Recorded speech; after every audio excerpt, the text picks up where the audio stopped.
What up, brother? Y'all ready to go? Let's rock. All right, summertime means baseball, the NBA Finals, and more. You can bet it all on FanDuel. Right now, new customers get $200 in bonus bets with any $5 bet.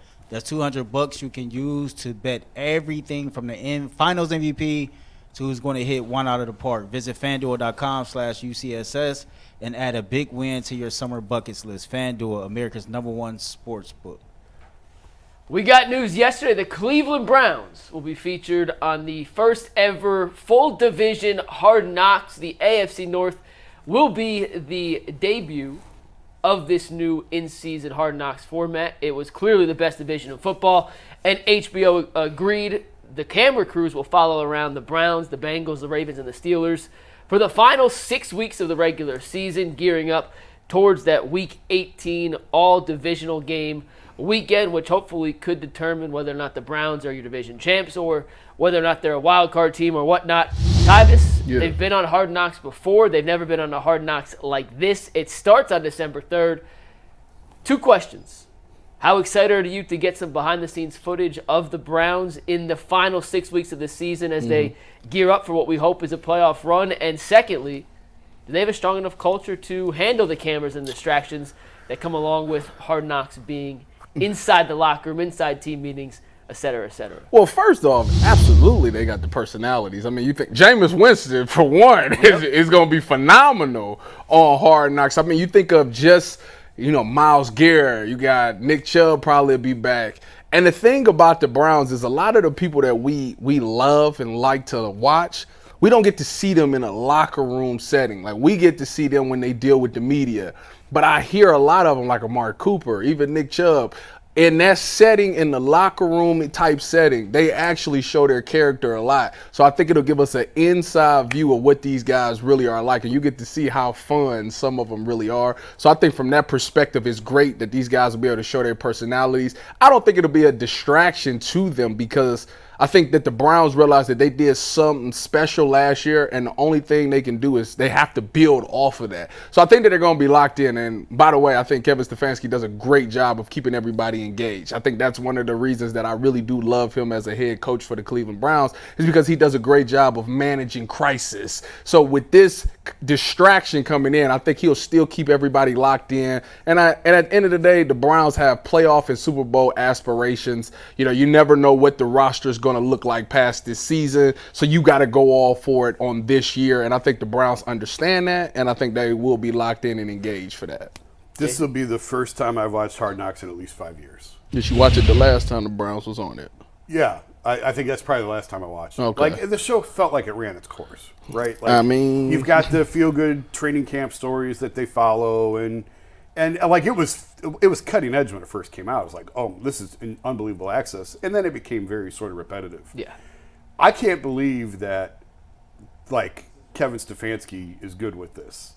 Like, I don't think he had a choice. No, I'm sure he didn't, because I'm saying, like, this is a guy who, on the record, doesn't want to confirm to you that Deshaun Watson will be the starting quarterback for the Browns if he's healthy. Like, he'll give you nothing, on the record, nothing. And yet now they have to open up and let the cameras. And now the good thing is it's not just the Browns.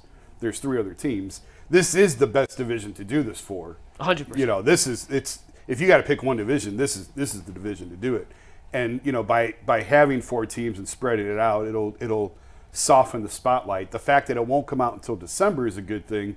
It's not like this is a year-long thing where they have to answer questions about it every single week, sort of like they have to do in the preseason when these things air. But, the flip side of that is if it starts December 3rd, well, that's in the heat of, you're trying to make the playoffs then. Yeah. So I'm curious to see how it goes. Like I said, I haven't watched this show in forever. I've sort of lost interest in it, but I'll be watching this year. Yeah, Hard Knocks did something similar to this the last 2 years with Arizona and Indianapolis. Yeah. And I didn't watch it. It's Arizona and Indianapolis. Why would you want to see that? Second of it. The way I looked at this when I heard this yesterday was there are only 2 options for this. There's no in between. It is a this or that. This is going to be absolutely incredible because if the Browns are as good as we think they can be and Deshaun Watson plays up to the level we hope he can and Nick Chubb comes back and Myles Garrett comes back and Jameis Winston, which you alluded to earlier, Tyvis, we're going to get some behind-the-scenes footage that we never would have gotten otherwise about the Browns potentially fighting and hopefully clinching a playoff spot and a division title. And the access we'll get from Hard Knocks, if that's how it plays out, will be incredible. And it's stuff that we simply could not and would not get unless HBO was following the Browns, the Ravens, the Steelers, and the Bengals around. I mean, now those 6 games, by the way, the 6 games they're going to follow: at Denver, at Pittsburgh, versus the Chiefs, at Cincy, versus Miami, and at Baltimore. So you want to talk about a gauntlet of games it's at to the follow? right time, too. It is the perfect time if the season's going well. I told you it's a this or that. That was the this. The that is if the season goes to shambles. The Browns, for whatever reason, aren't particularly good. They're out of it. Deshaun Watson's not playing up to the level that we expect him to.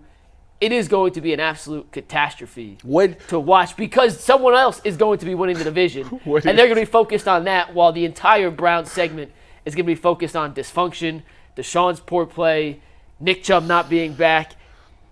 All the stuff that we don't want to talk about, and by the end of the season we just want to put in our rearview mirror and get behind us, is going to be brought back to the forefront. There's no in between. What's the date of that first one? December 3rd is the first episode. Okay. Tuesday night. All right, cool. So that trade deadline had been passed by then. That would have been actually very interesting to see if they got it like leading up to a trade deadline and see if somebody got traded to see how that would react. But no, they absolutely did it right. I think, listen, they giving the Browns all. We've been talking about how the Browns get nobody nationally talks about the Browns. Oh, they done so well last year. Nobody really talked about them. The NFL said, we're going to fix y'all this year. We giving y'all the first game with Tom Brady's first nationally televised game. So they gave you that week 1, and now they giving you this. They giving you all the exposure. Browns are off probation. And they give you a gauntlet of a schedule that's going to be on a lot of night games like that. You're going to get all the exposure. We're going to find out about the Cleveland Browns this year. Last year, everybody calls it a nice story. And I always say they might have creeped up on some people. People didn't really know what to expect with the Cleveland Browns until they got in the game and the Browns punched them dead in the mouth. Now everybody kind of expects the Browns that they're good. It's a good team now. They got the right pieces. How do you do when you know that the team is prepared for a juggernaut of a game? And we're going to find out them 6 weeks that Hard Knocks, we're going to see exactly what it's supposed to be. It's the hunter versus the hunted mentality. Yeah. And last year, despite the fact that a lot of us here thought the Browns should be competitive, I think the national media, for the most part, some of them said they could be a threat, but for the most part, they're not as good as the top teams in the Everybody AFC. thought that the Browns would do the Browns thing eventually. Yeah. And this year, and we talked about it, we did the team roster rankings yesterday, the 33rd team, had them as the 3rd best roster in football. The Ringer ranked their top 10 defenses entering next season. The Browns were number 1. Like, they ain't catching up, and they're not sneaking up on anybody this year. And to your point, Tyvis, 4 primetime games. They're featured on Hard Knocks. They got the Tom Brady debut. They're in a number of other marquee games that may not be Thursday night or Sunday night. They're going to get primetime, nationally televised TV slots. And, Jason, I don't know when the last time the Browns have had this much attention heading into a season. Odell was that? That was the year. The year of Odell. There was a ton of attention. So half a decade at a minimum. They got the primetime game when Odell went back to the Giants. And, to Tyvis's earlier point, the Browns, the league was trying to hide the Browns because of the Deshaun, the mess that came with Deshaun. Like his return game to Houston, you would think would be a primetime Sunday night, Monday night type game. They buried it at 1:00, and they try to keep him off national TV as much as possible. Well, that's like probation's been lifted. It's over. That's over, and now the Browns are one of the marquee teams, and they're getting with the marquee team treatment. Do you agree with Tyvis that they have the culture to sustain having the cameras inside the locker room, inside the meetings, based off what Stefanski, Andrew Berry, Jim Schwartz, and the leaders of the team have built? If you can withstand what they went through last year with injuries, you can withstand some cameras. Yeah. That was far more devastating. Trying to survive without Nick Chubb, trying to survive without your quarterback, all the injuries they had across the line. To thrive under those circumstances, a few cameras shouldn't affect it. And again, like you do have some buffer here where you got September, October, November, where you don't have to answer. Like none of this is public. You don't have to answer for anything. So I don't think Kevin probably loves the idea of opening his locker room to cameras and microphones. But ultimately, I think overcoming what they overcame last year is far more significant than some cameras and microphones this year. We'll move on in one sec, Ty. You mentioned Jameis Winston earlier as a guy who the more cameras that are around Jameis, the better it is for us because we're going to get awesome content. The dude just is genuinely hysterical. Yeah. Outside of Jameis, I think he's the right answer. Who's someone else you're excited to see with this unprecedented access? Give you maybe a little more than we would see in a traditional press conference, media scrum interaction. Well, see, it's different for me because I hear a lot of them, and since Fair. I do the Brown stuff, I actually hear stories and I hear about a lot of them. But a guy that I want, Like, who do you think will be a star when this comes out for the Browns? a star. I think a guy like Juan Thornhill will be a star. That's a good Why Juan Thornhill? Because Juan Thornhill he's energy. We talked about how G New was big with the energy on the defense, and we saw him doing the dances. But when I went to OTAs last year, the person that talked the most trash on the defense was Juan Thornhill. And I seen some clips from OTAs this year. He's still on the same thing. Obviously, we know he's taking some shots on Twitter about to Browns fans that's been speaking negatively. I think that if you get to see him and follow him around and see how he interacts in practice, I think people will become a fan because you'll see how passionate he is, how he can make practice better just from being a competitor and challenging wide receivers and stuff like that. So I think he could become a star from this. Jason? That's a good question. I'm trying. So like we're taking out the obvious guys. Like Like no Miles. Chubb, no Watson, no Miles. I'm gonna make Earl very happy. I think Emerson. Martin Emerson is like he's got a lot of personality in the locker room. You don't always see it. I think he's a guy who get like JOK. I think people. I told JOK one time. I think he's unbelievably intelligent. Yeah. And I just don't think that he loves doing media. And a little bit like Nick in that sense, but. In this setting, it's a little bit different. So I think a guy like JOK, a little bit more of his personality could come out. So I'll say Emerson and JOK.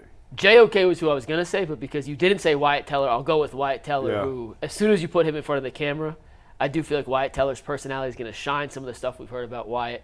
Off the record is just incredible in terms of the person he is, the personality he brings. You see a little bit on social media. His wife talks about it on social media a ton.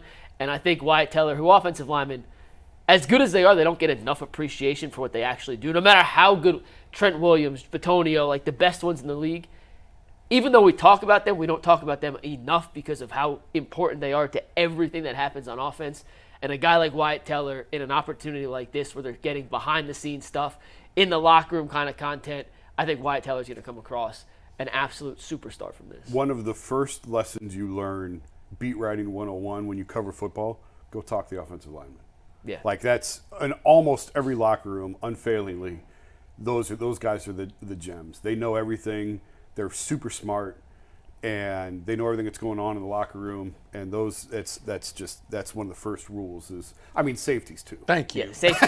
I saw you looking at me I'm like looking at like you a like, scolded dog. really? You look like I just hit you in the nose with a newspaper. Just like the safeties don't know everything, and they know the off the field stuff. What do you mean? Awesome. Earl, you want to do a read? We'll move on to our next topic here.